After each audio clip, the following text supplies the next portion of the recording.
Hello students, welcome back to this YouTube channel. आज हम एक कोऑर्डिनेशन कंपाउंड चैप्टर का एक topic very important that is crystal field splitting in tetrahedral complex करने जा रहे हैं। और जो भी ये वीडियो देख रहा है, जिनको कॉन्सेप्ट्स क्लियर नहीं है, ठीक है, क्रिस्टल फील्ड स्प्लिटिंग कैसे होती है, एंड तक उनको सारा कुछ समझ में आ जाएगा कि एक्चुअल में ये होता कैसे है, क्यों होता है। ये स्प्लिटिंग आपको दिख रही है, ये क्यों होता है, ये वाले नीचे क्यों आते हैं, ये वाले ऊपर क्यों आते हैं, सारा कॉन्सेप्ट क्लियर हो जाएगा। तो फिर इस टॉपिक में सबसे मोस्ट इंपॉर्टेंट क्वेश्चन है, वेरी इंपॉर्टेंट है, सीबीएसई वालों के लिए प्लस पॉइंट है जिनको ये पता हो, और स्पेशली नीट वालों के बच्चों के लिए और बोर्ड यूनिवर्सिटीज के होंगे उनके लिए ये क्वेश्चन काफी ज्यादा इंपॉर्टेंट है। क्वेश्चन क्या है? Why crystal field, why crystal field splitting in tetrahedral complex, that is delta T, is smaller than octahedral complex delta O.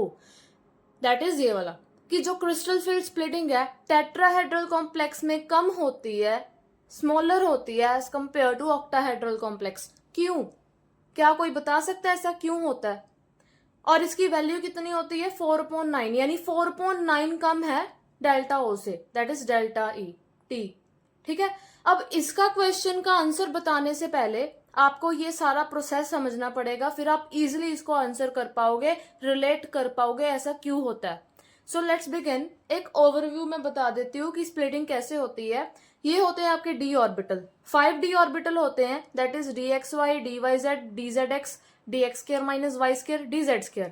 अब क्या होता है, ये होते हैं शुरू में डीजेनरेट, मतलब जब इसके पास कोई भी लीगेंड नहीं होता, इन पांचों की एनर्जी सेम होती है, इक्विवेलेंट होती है। बट जब लीगेंड आ जाता है इनके साथ, वो क्या करता है, एक लीगेंड फील्ड लगाता है इन पांचों के ऊपर। फिर क्या होता है, ये जो 5 के 5 डी ऑर्बिटल है, एक साथ इनकी एनर्जी का लेवल इंक्रीज हो जाता है, तो ये एक साथ ऊपर रेज होते हैं। इसको हम बोलते हैं स्फेरिकल सिमेट्रिकल फील्ड। सिमेट्रिकल मतलब कि जो एक साथ ही लेवल हायर लेवल में इंक्रीज हो। बट ये जो कॉन्सेप्ट है ये हाइपोथेटिकल है, ऐसे कभी भी नहीं होता, रियल में नहीं होता कि पांचों के पांचों ऑर्बिटल एक साथ एनर्जी में रेज हो। एक्चुअल में क्या होती है स्प्लिटिंग में, ये जो 5 डी ऑर्बिटल्स है ये 2 सेट ऑफ ऑर्बिटल्स में स्प्लिट करते हैं। ठीक है, एक क्या हो गया, D X square minus Y square, D Z square. दूसरा क्या है, D X Y, D Y Z और डी एक्स जेड एक्स। जो ये डी एक्स वाई जेड और डी जेड एक्स है, इसको हम रिप्रेजेंट करते हैं T2 से। यहाँ हमने जी बिल्कुल भी नहीं डालना, ठीक है। और नीचे वाले को हम रिप्रेजेंट करते हैं ई से। और इन दोनों में से जो ये लाइन है इसको हम बोलते हैं बेरी सेंटर। इस यहाँ तक का कितना डिफरेंस है, 2/5 डेल्टा टी। कितने थे टोटल? 5 थे।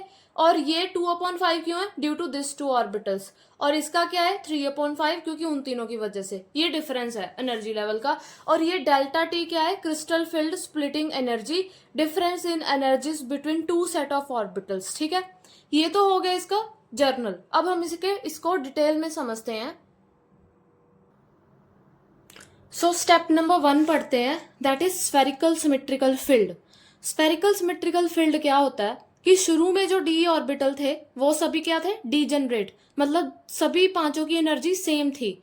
फिर उनके साथ क्या करते हैं, लीगेंड फील्ड अप्लाई करा जाता है। ठीक है, लीगेंड फील्ड इक्वली, मतलब इन 5 के 5 ऑर्बिटल्स में इक्वल लीगेंड फील्ड लगाएंगे, सभी पर इक्वल लीगेंड फील्ड, ऐसे नहीं कुछ पर कम लगा दिया कुछ पर ज्यादा।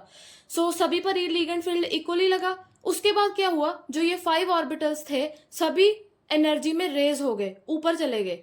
So all get raised in energy equally, सभी इक्वली रेज हुए एनर्जी में, एक साथ एनर्जी में, मतलब एक साथ इनकी एनर्जी रेज होगी इक्वली। ऐसे नहीं कि कईयों की एनर्जी ज्यादा है कईयों की एनर्जी कम है, इक्वल एनर्जी इंक्रीज होगी। तो मतलब एनर्जी अभी भी सेम है इनकी। सो डीजेनरेसी स्टिल मेंटेन्ड, कि पहले भी डीजेनरेट थे, एनर्जी रेज होने के बाद भी डीजेनरेट है, मतलब है तो इक्वल एनर्जी। ठीक है, ओरिजिनल वाले से रेज्ड है बट इक्वल एनर्जी है सभी। बट ये जो कॉन्सेप्ट है हाइपोथेटिकल होता है, ऐसे एक्चुअल में नहीं एग्जिस्ट करता। स्टेप 2 करते हैं, जो कि एक्चुअल में आपको क्रिस्टल फील्ड स्प्लिटिंग सिखाता है कैसे होती है। सो क्रिस्टल फील्ड स्प्लिटिंग क्या है, conversion of 5 degenerate d orbital of metal ion into different set of orbitals having different energies in the presence of electrical field of ligand। Represented by delta T. T क्यों? क्योंकि we are discussing tetrahedral complex. So क्या होता है कि 5 degenerate D orbital हैं, उनको हमने 2 set of orbital में स्प्लिट करना है, ठीक है। और इन दोनों सेट में अलग अलग एनर्जी है, एक की एनर्जी ज्यादा है, दूसरे की एनर्जी कम है, वही लिखना है, into different set of orbital having different energies. और ऐसा क्यों हुआ? क्यों इन दोनों को टू सेट ऑफ ऑर्बिटल में स्प्लिट किया, इन पांचों को? Why? Due to the electrical field या लीगेंड फील्ड भी बोल सकते हैं। उसकी वजह से ये 5 orbitals 2 different set of orbital में स्प्लिट करते हैं। सबसे पहला सेट ऑफ ऑर्बिटल है T2, जिसकी एनर्जी क्या होती है? ज्यादा होती है, ठीक है। इसमें कौन कौन से आते हैं? DXY, DYZ, DZX। दूसरा होता है E, इसकी एनर्जी कम होती है, ठीक है। क्या कौन कौन से आते हैं? DX² minus Y² and DZ²। So this is crystal field splitting. अब क्वेश्चन है एक इंपॉर्टेंट, आपने ये मुझे बताना है, अगर किसी को पता हो, कि इन दोनों में से ये जो तीनों हैं ये ऊपर क्यों है और ये वाले नीचे क्यों है? Why we represent in this way? Octahedral में हम DXY, DYZ, DZX को नीचे रिप्रेजेंट करते थे और इन दोनों को ऊपर। उसका मैंने रीजन बताया था आपको अच्छे से। अब इसमें क्यों हमने ऐसा करा? इन दोनों को हमने नीचे क्यों रिप्रेजेंट करा? This is so because none of the orbital is pointing directly toward the ligand. Means कि जो ये टेट्राहेड्रल का स्ट्रक्चर ऐसा होता है कि जिसमें लीगेंड ऑर्बिटल के साथ डायरेक्टली टच में नहीं आता। जैसे ये ऑर्बिटल है, ठीक है, टेट्राहेड्रल कॉम्प्लेक्स के। अब लीगेंड कहाँ पर है? इधर उधर है। मतलब ऐसे कभी नहीं होगा, ऑर्बिटल के साथ ही लीगेंड कभी नहीं होगा, डायरेक्ट कांटेक्ट में नहीं आता।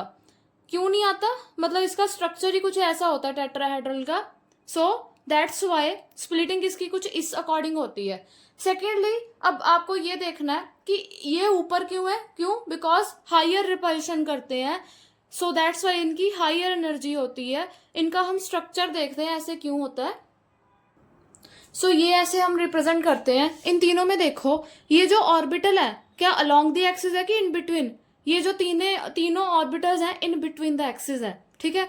सो इसका स्ट्रक्चर ही कुछ इस तरीके से है कि ये मैक्सिमम रिपल्शन करता है, ठीक है। मैक्सिमम रिपल्शन करेगा, जिसकी वजह से इसकी हायर एनर्जी होगी as compare to this one. So I think आप आंसर कर पाओगे।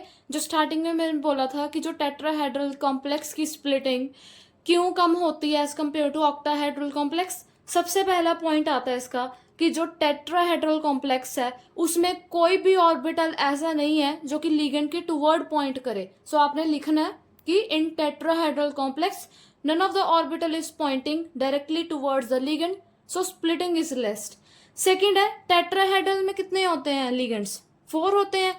ऑक्टाहेड्रल में कितने होते थे? 6। तो सबसे ज्यादा लीगेंड फील्ड कौन जनरेट करेगा? ऑक्टाहेड्रल, क्योंकि उसमें 6 लीगेंड है।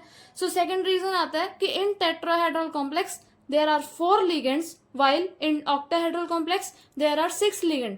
4 ligand generate less ligand field as compared to 6 ligand in octahedral complex. तो ये इसके 2 रीजन है, वेरी वेरी इंपॉर्टेंट है, ठीक है। ये 2 पॉइंट ध्यान से सुनकर अपनी नोटबुक में लिखने हैं। अगर आपको ऐसा क्वेश्चन आता है तो इन दोनों को एक्सप्लेन करते हुए लिखना है, साथ ही डायग्राम बनाना है, ठीक है। फिर बिल्कुल भी चांसेस नहीं होते कि कोई एग्जामिनर आपके नंबर डिडक्ट करे, ठीक है। सो ये था आपका कॉन्सेप्ट आज का।